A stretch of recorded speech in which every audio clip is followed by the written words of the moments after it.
Hi, thanks for being here. We're going to continue on with the improvisation series, and this video is going to be some preliminary exercises in keeping your place. One of the harder things about improvising is you have a chorus of chords that you're working your way through.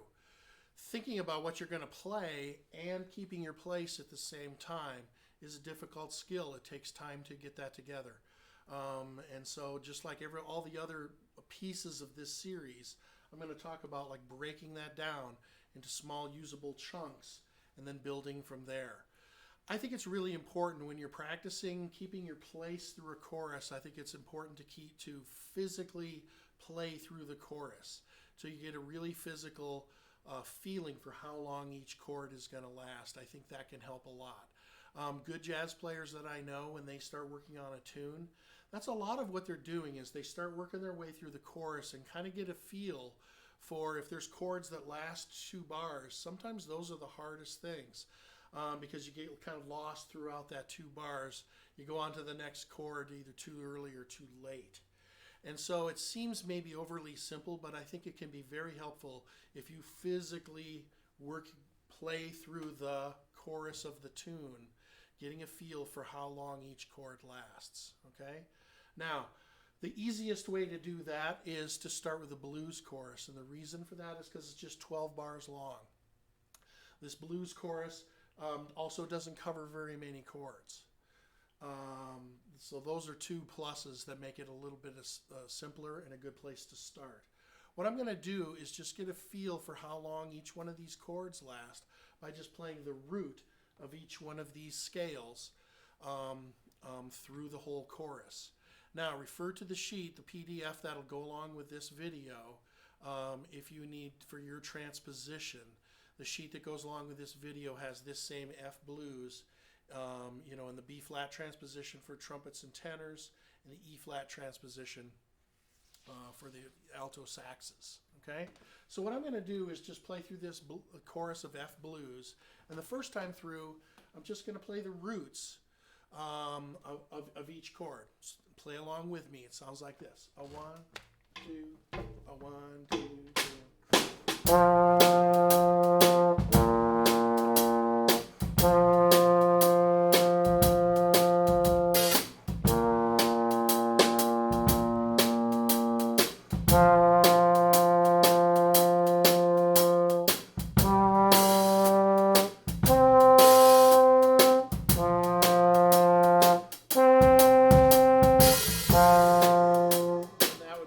Chord of the next chorus as we come around again, okay?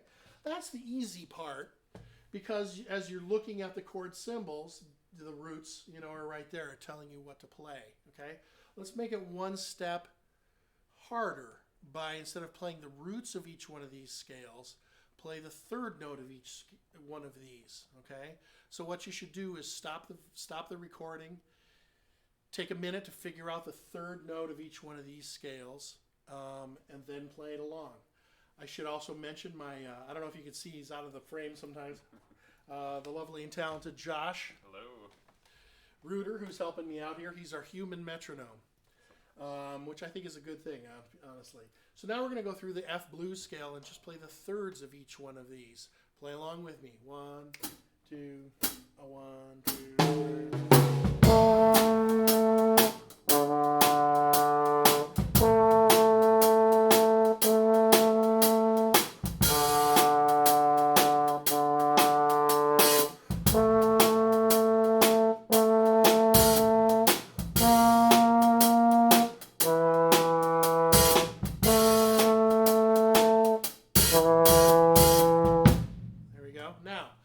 Obviously that doesn't make a lot of melodic sense, okay? It's much more of like a mental exercise to familiarize yourself with the chords of this chorus and to be thinking ahead on these scales. Let's do the same thing, and now we're going to play the 5th of each one of those scales, the 5th note of each one of those scales. So you might want to stop the recording, figure out which notes those are, make notes to yourself, okay? There's nothing wrong with that. And then we'll play the 5ths of each chord as we go through. Here we go. A 1, 2, A 1, 2.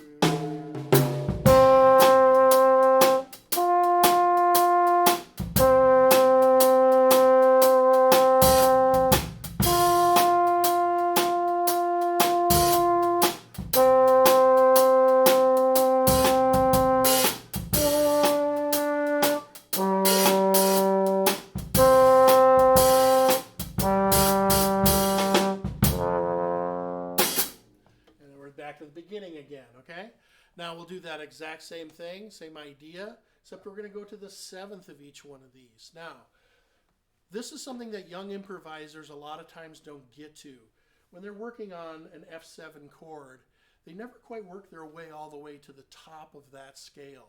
You can tell a beginning improviser a lot of times because they hang around the bottom of that scale so much. They never work their way all the way up to the E flat, okay? So here's an opportunity to do that. There's two ways to think of this. You can think of E flat as being like the 7th note of the F scale, which is a long way from F, makes it a little bit hard to think of mentally ahead of time, okay? So as I've said before, think about all these scales kind of modally. Think of them as a key. So in other words, instead of thinking of the E flat as being 7 notes away from F, think of it as just being one whole step down from the top F, okay? If you kind of think from the top down, you come to that 7th right away. And I think that mentally, if you can kind of get that together, that'll help you improvise as an improviser quite a bit. So now I'm just going to go through the same chorus one more time, playing the 7th note of each scale. 1, 2, 2.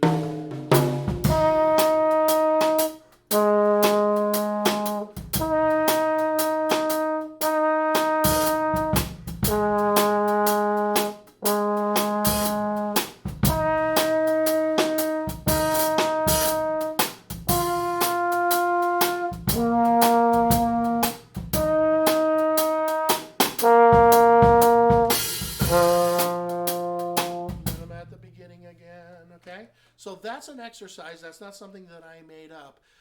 That's an exercise that people do. Thinking ahead, thinking of a certain scale degree like that as a mental exercise to help familiarize you with this chord progression and to help familiarize you with each chord as we go.